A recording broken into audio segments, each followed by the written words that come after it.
بسم اللہ الرحمن الرحیم۔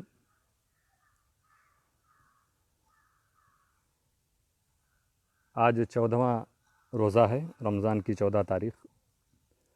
جمعہ کا مبارک دن ہے، اور اس وقت میں ایک آستانِ حضور امیر ملت سے متصل باغ میں آیا ہوا ہوں۔ میرے نبی صلی اللہ تعالیٰ علیہ وسلم بھی اپنے صحابہ کے باغ میں جایا کرتے تھے، تو یہ ایک طرح سے سنت بھی ہے، اور آنے کا ایک مقصد بھی ہے، ایک منظر بھی آپ کو دکھانا ہے۔ اور آج ہم نے اپنے مشن کے سپاہیوں سے بھی اپیل کی تھی کہ وہ بھی ہماری جو کچھ اس وقت عرض ہے اسے سنیں گے۔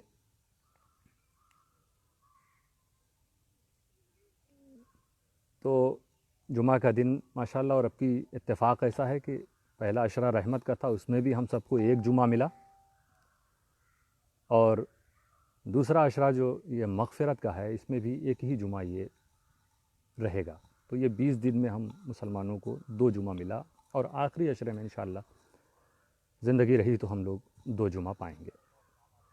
اللہ تعالیٰ رمضان اور جمعہ کی برکتوں سے ہم سب کو مالا مال فرمائے۔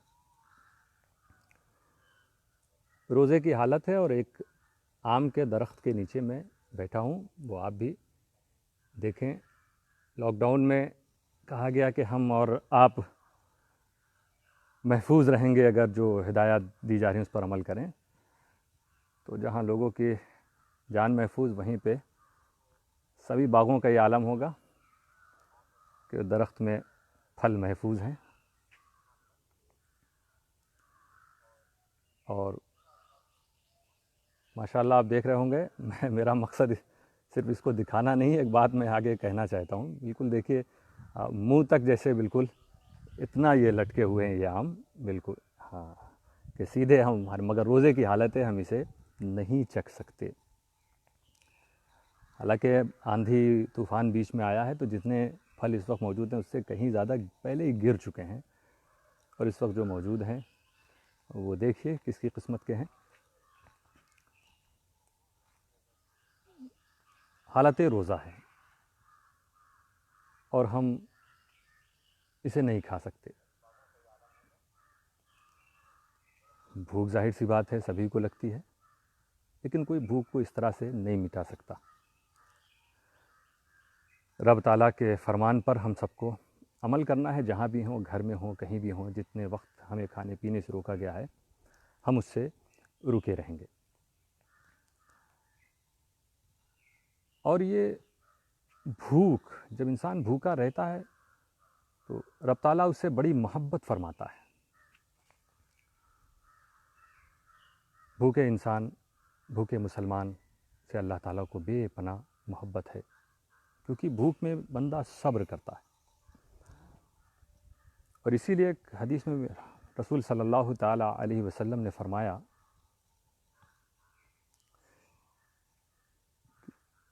ما من مؤمن جائع،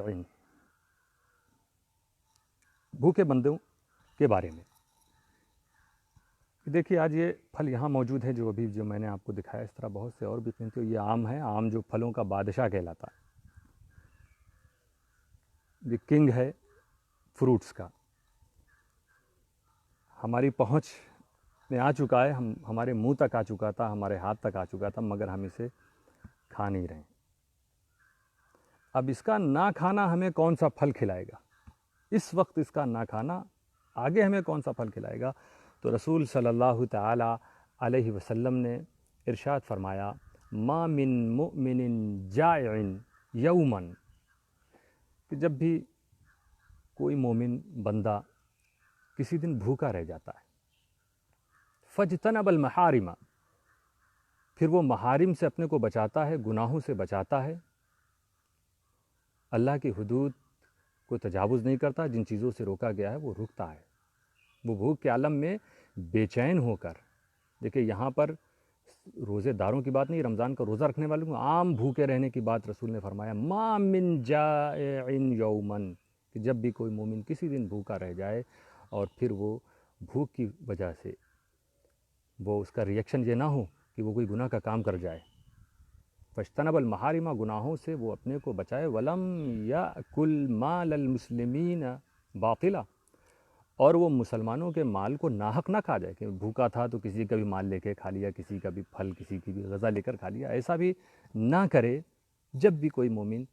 ایسے حالات سے دوچار ہو، ایسی شدت کی بھوک ہو، مگر اس وقت بھی وہ گناہوں سے بچے، دوسرے کا مال نہ کھا جائے ظلماً ناحق۔ رسول فرماتے ہیں الا اطعمہ اللہ من ثمار الجنہ، جب بھی مومن ایسی پریشانی میں مبتلا ہوگا اور اپنے کو بچائے گا تو اللہ تعالیٰ اسے جنت کے پھلوں میں سے کھلائے گا۔ تو یہ دنیا کے پھل چاہے پھلوں کے یہ بادشاہ کہلائیں، جنت کے پھلوں کے برابر نہیں آ سکتے، یہ ان کی کوئی حیثیت نہیں ہے۔ تو دوستو، کھا لینے سے، ایک بندہ اگر کھا لے اس طرح سے تو اس نے یہ آم کو کھایا، دنیا کا پھل کھایا، اور اگر رک گیا وہ اپنے کو گناہوں سے بچانے کے لیے تو اللہ تعالیٰ جنت کے پھلوں میں سے اسے کھلائے گا۔ کتنا بڑا انعام ہے دوستو۔ اس سے پتہ چلتا ہے کہ رب تعالیٰ اپنے بھوکے بندوں سے بھی بہت محبت کرتا ہے، ان کے لیے وہ جنتوں کی نعمتیں عطا کر دیتا ہے، بشارت دے رہا ہے، اعلان فرما رہا ہے۔ اب یہ بھوک کیوں؟ کیونکہ بھوک میں بندہ صبر کر رہا ہے۔ بھوک یہ کوئی آسان چیز نہیں ہے جس کو لوگ برداشت کر جائیں۔ آج دیکھیے کیسا کیسا کوہرام، لاک ڈاؤن کی حالت میں جو لوگ بھوکے ہیں، کہیں کہیں کس طرح کیا آپ دیکھ رہے ہیں، وائلنس ہو رہا ہے، تشدد ہو رہا ہے، بھوک سے لوگ بیزار ہو چکے ہیں، مر رہے ہیں۔ حکومتیں بہت سی جگہ انتظام کر پا رہی ہیں، بہت سی جگہ نہیں کر پا رہی ہیں، تو ہنسا کی طرف کبھی کبھی یہ بھوک لے آتی ہے، اور ایسے ٹائم انسان کو اپنے کو روکنا یہ بہت بڑی بات ہوتی ہے۔ اسی لیے اللہ تعالیٰ ایسے بھوکوں سے محبت فرماتا ہے، انہوں نے بھوک کو برداشت کر لیا۔ تو اس کا مطلب یہ ہوا کہ جو کسی کی بھوک مٹائے اس سے بھی اللہ تعالیٰ محبت کرتا ہے، جو کسی کو کھانا کھلائے کسی بھوکے کو، اس سے بھی اللہ تعالیٰ محبت فرمائے۔ یقیناً رسول صلی اللہ تعالیٰ علیہ وسلم سے کسی نے پوچھا کہ اسلام میں سب سے بہترین عمل کیا ہے، تو رسول صلی اللہ تعالیٰ علیہ وسلم نے فرمایا بھوکوں کو کھانا کھلانا، بھوکوں کو کھانا کھلانا، اور سلام کرنا اس کو جسے تم جانتے ہو، اور سلام کرنا اس کو جسے تم نہیں جانتے ہو۔ یہ سلام کی بات اس حدیث میں آئی۔ تو بھوکوں کو کھانا کھلانا یہ سب سے بہترین عمل بتایا گیا اسلام میں کہ مسلمانوں کے لیے، بندوں کے لیے۔ میرے رسول صلی اللہ تعالیٰ علیہ وسلم کی سیرت دیکھو تو تمہیں یہی ملے گا۔ اسی کو حضور بابا ملت نے فرمایا کہ دشمنوں کا راہ میں کانٹے بچھانا یاد ہے، گالیاں سن کر بھی تیرا مسکرانا یاد ہے، وزنی پتھر باندھ کر اپنے مبارک پیٹ پر، وزنی پتھر باندھ کر اپنے مبارک پیٹ پر، پیٹ بھر سب کو تیرا کھانا کھلانا یاد ہے۔ یہ میرے رسول صلی اللہ تعالیٰ علیہ وسلم کی سیرت ہے، یہ ان کا پیغام ہے۔ صحابہ نے بھی اس پر عمل کیا، اسی لیے صحابہ خصوصاً تلاش کیا کرتے تھے، کوئی بھوکا آ جائے اسے فوراً، وہ خود بھوکے رہ جاتے تھے مگر اس کا پیٹ بھرتے تھے۔ حضرت نظام الدین اولیاء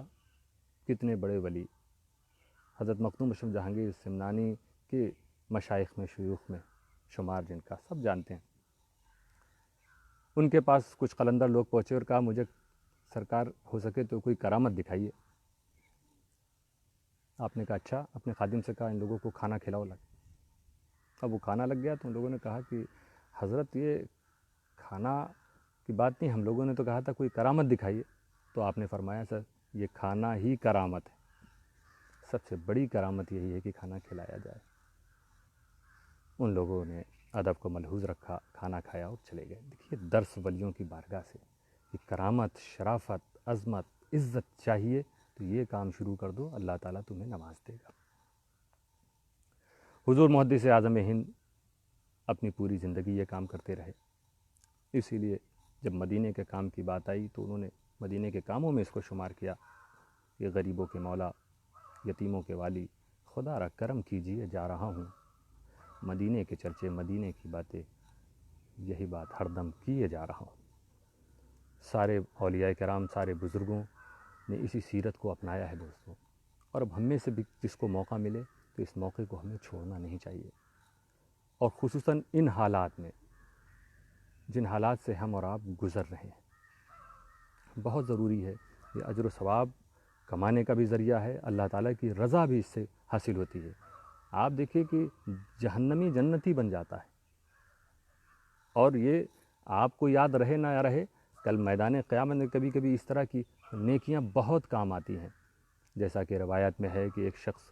جنت سے جہنم کی طرف جھانکے گا تو ایک یہ اللہ کی مرضی سے اللہ کی مشیت سے ہوگا، تو ایک جہنمی اس کو دیکھے گا اور کہے گا ارے مجھے پہچانا نہیں آپ نے، وہ اس وقت تکلیف اور عذاب میں مجھے پہچانا نہیں، تو وہ کہے گا نہیں کہ ارے ایک بار آپ پیاسے تھے، آپ کو میں نے پانی پلا، آپ نے پانی مانگا تھا میں نے پانی پلایا تھا، کہا ہاں ہاں مجھے یاد آ گیا، ہاں تم وہی ہو، کہا تو اللہ تعالیٰ سے سفارش فرما دیجئے، شفاعت کر دیجئے میرے لیے، مجھے عذاب سے بچا لے، تو وہ شخص بارگاہ الہی میں عرض کرے گا اور اللہ تعالیٰ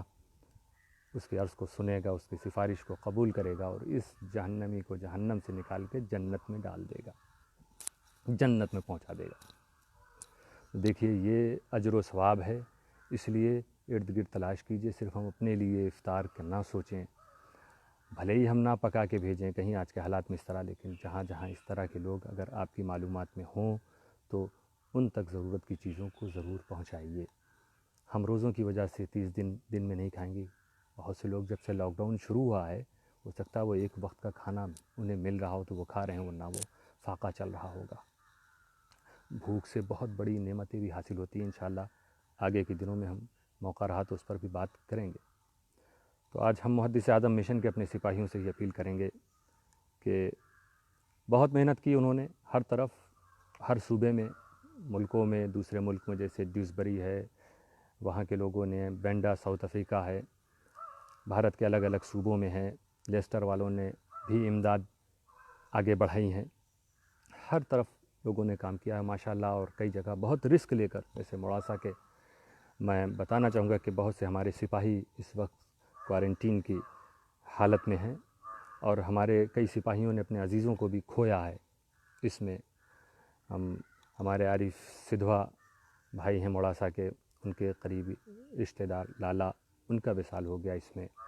عبدالصمد بھائی بھروچ کے بڑے متحرک مشن کے ہمارے سپاہی ہیں، ان کے بہنوئی کا انتقال ہوا ہے۔ اس کے علاوہ بھی اور بھی بہت سے لوگوں کے بارے میں خبر ہے، اللہ تعالیٰ اپنے ان بندوں کی مغفرت فرمائے، مولا انہیں ان کی قبروں میں رحمت نازل فرمائے، اور جو لوگ اس وقت شکار ہو چکے ہیں اس بیماری کا، وہ بھی خبر مل رہی ہے ہم کو، اللہ تعالیٰ انہیں جلد سے جلد شفا عطا فرمائے۔ ایسے لوگ ہیں، وہ ہمارے مشن کے سپاہی بھی ہیں، دوسرے بھی ہیں، ہمارے اپنے بھی ہیں، ہمارے ملک کے لوگ ہیں، دوسرے ملک کے لوگ ہیں۔ لنڈن میں ہمارے مشن کے ایک بڑے ایکٹیو ممبر، وہ بھی الحمدللہ اللہ نے انہیں شفا عطا فرمائی۔ اسی طرح سے ہمارے ٹنکاریا کے رہنے والے ہیں، پونا میں مشن سے منسلک ہیں، وہ بھی الحمدللہ پہلے رپورٹ پازیٹیو آئی پھر نگیٹیو ہو گئی، اللہ نے ان پر بھی کرم فرمایا۔ اس طرح اللہ تعالیٰ تمام بیماروں کو شفائے کامل عطا فرمائے۔ ہمارے محدث اعظم مشن کے صدر کے گھر والوں بھی کچھ اس کا شکار ہوئے ہیں، رب تعالیٰ ان سب کی حفاظت فرمائے۔ تو میں کہوں گا جو آپ کام کر رہے تھے موڑاسا سے لے کے پورے گجرات اور مدھیہ پردیش، چھتیس گڑھ میں، گوا میں خبر ملی، گوا میں بہت اچھا کام شروع ہو گیا ہے، وہاں کر رہے ہیں، کرناٹک ہے، تلنگانہ ہے، الگ الگ صوبوں میں یہ کام شروع ہوئے، کئی نئی برانچز لاک ڈاؤن کی حالت میں کھلی ہیں۔ یہ بڑے کمال کی بات ہے اور بڑی خوشی کی بات ہے کہ لوگوں کو یہ کام پسند آیا، آپ کے جذبات اور آپ کی خدمات کو لوگوں نے سراہا ہے، ہمارے علماء ہوں، مشائخ ہوں، عوام ہوں، سب نے پسند کیا ہے آپ کی کاوشوں کو، کوششوں کو، اور اللہ تعالیٰ آپ سب کو سلامت رکھے۔ کوارنٹین میں جو لوگ ہیں بالکل آپ رہیے وہاں پر کچھ دن کے لیے، کام کو ہم روکنے کو بھی کہہ رہے ہیں، کام اس وقت اس پیمانے پر آپ نہیں کر پائیں گے، مت کیجیے جب تک کہ آپ خود پوری طرح سے سیف نہ ہو جائیں۔ بڑی تعداد میں ہمارے مشن کے سپاہی اس وقت کوارنٹین کی حالت میں ہیں، موڑاسا میں اور کچھ اور دوسری جگہ پہ، مگر آپ کے جذبات، کیونکہ آپ نے کرنے کا ارادہ کر لیا تھا تو اللہ تعالیٰ وہ ثواب آپ کو عطا فرماتا رہے گا۔ آپ میں اتحاد اور اخلاص ہونا چاہیے، یہ کہیں بھی اس کی کمی اگر ہوگی تو ہماری ساری محنت پر پانی پھرتا نظر آئے گا، کیونکہ ہمارا مشن کا ہر سپاہی الحمدللہ صرف اور صرف آخرت بنانے کے لیے کام کر رہا ہے، اسے اس خدمت کے عوض میں مشن کی طرف سے یا کسی کی طرف سے کوئی سیلری نہیں دی جاتی، وہ صرف اللہ کو راضی کرنے کے لیے، وہ صرف اس لیے یہ محدث اعظم کے نام سے ہے، یہ حضور شیخ الاسلام نے اس کی بنیاد رکھی ہے، یہ بزرگوں کا کام ہے، یہ اہل سنت والجماعت، یہ وطن کا، یہ مسلمانوں کا کام ہے، ہمیں ان کی خدمت کا موقع ملا ہے اور اللہ کو راضی کرنے کا موقع ملا ہے، اس لیے وہ سب کام کر رہے ہیں۔ اللہ تعالیٰ ہم آپ سب عوام سے کہیں گے آپ دعا کیجئے اور ان کو مضبوط کیجئے، ان کے بازوؤں کو طاقت ملے، اور تاکہ یہ کام بخوبی انجام دیتے رہیں۔ تو آپ لوگ اخلاص کے ساتھ، اتحاد کے ساتھ اور آپسی من مٹاؤ کو دور کر کے، کبھی آپ کو کسی کو زیر کرنے کے لیے کوئی کام نہیں کرنا ہے، اور نہ یہ ہو کہ ہم آگے نکل جائیں، یہ سب نہیں۔ سابقوا الی الخیرات، اس میں مسابقہ کیجئے بھلائیوں کے کام میں، اچھے کاموں میں، جو اللہ تعالیٰ کو راضی کرنے والا ہو، اللہ زیادہ سے زیادہ آپ سے راضی ہو، اس میں مقابلہ ہونا چاہیے، اور وہی ماشاءاللہ آپ لوگ کر بھی رہے ہیں۔ ہمیں امید ہے کہ آگے بھی یہ کام جاری رکھیں گے، کیونکہ ابھی رمضان ہے، عید آنے والی ہے۔ عید میں بہت سے لوگوں کے ہاں چولہا نہ جلنے کی نوبت ہے، تو ایسے لوگوں کا ہم سب خیال رکھیں، اب کہ ہمیں دھوم دھام سے عید نہیں منانی ہے، ہمیں سادگی سے عید منانی ہے، اور دوسروں کی خدمت کر کے، اپنے ملک کی خدمت کر کے ہمیں اس عید کا جشن منانا ہوگا، عید کی خوشیاں منانی ہوگی۔ اور یہ رمضان جو ہمیں ملا ہے، ہم اس میں اپنے گناہوں کی مغفرت چاہیں، اللہ تعالیٰ سب کو بخش دے، ہمیں بخش دے، اور جو اعمال ہم یہاں پر ہم نے شروع کیا، اسے ہم ختم نہ کریں، سال بھر اس کو ہم باقی رکھیں انشاءاللہ تعالیٰ۔ اگلی کلپ میں اگر لائیو ہوں گا تو پھر کچھ باتیں ہوں گی۔ اب یہاں پر میں کچھ باتیں جلدی جلدی بتا دوں۔ کچھ لوگوں نے تراویح کے تعلق سے بات رکھی تھی کہ اس میں قرآن کریم کا پڑھنا، تو ایک قرآن کا ختم کرنا یہ سنت مؤکدہ ہے۔ دیکھیں تراویح یہ دو چیز ہوئی، ایک سنت تو ہے تراویح کی نماز، یہ سنت مؤکدہ، یہ ایک مستقل سنت ہے، اور ایک سنت ہے کہ اس میں ایک قرآن کم سے کم ختم ہو، یہ ایک سنت مؤکدہ، دو الگ الگ سنت ہے۔ تو جہاں بھی ممکن ہو سکے وہاں ایک قرآن کا ختم ہونا چاہیے، اگر نہیں کیا تو وہ ظاہر سی بات ہے قرآن کو ختم کرنے کی جو سنت تھی وہ چھوٹ جائے گی۔ نبی اکرم صلی اللہ تعالیٰ علیہ وسلم نے بھی تراویح پڑھی ہے، مگر آپ نے مداومت نہیں فرمائی، ہمیشگی نہیں فرمائی، کیوں؟ تاکہ یہ امت پر کہیں فرض نہ ہو جائے۔ تو شوق محسوس کیا، کتنے رحمت والے ہمارے رسول ہیں، کتنا امت کا خیال ہے آپ کو کہ یہ 20 رکعت، حالانکہ 20 رکعت کوئی زیادہ نہیں ہے، کہیں ایسا نہ ہو کہ یہ فرض ہو جاوے، اس لیے آپ نے خود بھی مداومت اس پر نہیں فرمائی، لگاتار اس کو نہیں پڑھا۔ میرے رسول صلی اللہ علیہ وسلم نے پڑھا اور چھوڑا۔ حضرت ابوبکر صدیق کے زمانے میں بھی جاری رہا، پھر حضرت عمر کے زمانے میں ہوا کہ حضرت عمر ایک بار آئے، دیکھا مسجد میں کہ کچھ لوگ تنہا نماز پڑھ رہے ہیں، کچھ لوگ کسی کے ساتھ پڑھ رہے ہیں، الگ الگ گروہ میں پڑھ رہے ہیں، تو آپ نے سوچا کہ کیوں نہ سب کو ایک امام کے پیچھے جمع کر دیا جائے۔ تو حضرت ابی بن کعب کے پیچھے آپ نے سب کو جمع کیا کہ بھئی یہ امام رہیں گے اور آپ سب لوگ ان کے پیچھے قرآن سنیے۔ تو قرآن کو پڑھنا اور جماعت کے ساتھ یہ حضرت عمر نے شروع کیا اس وقت، اور دوسرے دن وہ پھر آئے رات کو دیکھنے کے لیے، تو دیکھا ایک امام کے پیچھے ایک ہی ساتھ سب لوگ پڑھتے نظر آ رہے ہیں، تو فرمایا نعمت البدعۃ ھذہ، یہ کتنی اچھی بدعت ہے، یہ کتنا اچھا نیا کام ہے، کتنی اچھی بدعت ہے۔ تو دیکھیں نعمت البدعہ، تو جو لوگ کچھ کہتے ہیں نا کہ یہ بدعت ہے مت کرو، یہ بدعت ہے مت کرو، ارے اگر اچھی بدعت ہے تو حضرت عمر خوش ہو رہے ہیں تو آپ کیوں روکتے ہو؟ کوئی بھی اچھا کام ہو، اگر کسی پہلے نہیں تھا اب ہو رہا ہے تو وہ نعمت البدعہ ہوتا ہے، اسے روکا نہیں جاتا ہے ڈرا کے دھمکا کے، یہ کہہ کے کہ ناجائز ہے۔ ہر بدعت ناجائز نہیں ہوتی ہے، کچھ بدعت اچھی ہوتی ہے، نعمہ کا مطلب ہی اچھا ہونا، تو نعمت البدعہ، بہرحال یہ میں نے الگ سے آپ کو بتایا اس چیز کو، یہ یاد رکھیے گا کہ ہر بدعت غلط نہیں ہے۔ تو اس طرح ایک امام کے پیچھے جمع کیا، اور یہ سلسلہ چلتا چلا آ رہا ہے۔ میرے دوستو، حضرت علی کے زمانے میں حضرت علی نے ایک بار دیکھا لوگوں کو اس طرح نماز پڑھتے ہوئے، تو حضرت علی نے حضرت عمر کے لیے دعا کیا کہ نور اللہ قبر عمر کما نور مساجد اللہ بالقرآن، کہ اللہ تعالیٰ حضرت عمر کی قبر کو منور فرما دے، کہ جس طرح انہوں نے اللہ کے گھر کو، اللہ کی مسجد کو قرآن کے ذریعے منور کر دیا، سجا دیا۔ تو ایک قرآن کا ختم یہ سنت مؤکدہ ہے، 2 قرآن ہو تو یہ فضیلت کی بات ہے، 3 قرآن ختم ہو تو یہ افضل ہے، یہ افضل ہے 3 قرآن، لیکن کم سے کم ایک قرآن یہ سنت مؤکدہ ہے۔ یہاں بتا دوں حضرت امام اعظم رمضان کے مہینے میں 61 بار 61 ٹائمز قرآن کو ختم کرتے تھے، 61 ٹائمز، اس میں سے ایک بار تو آپ تراویح میں،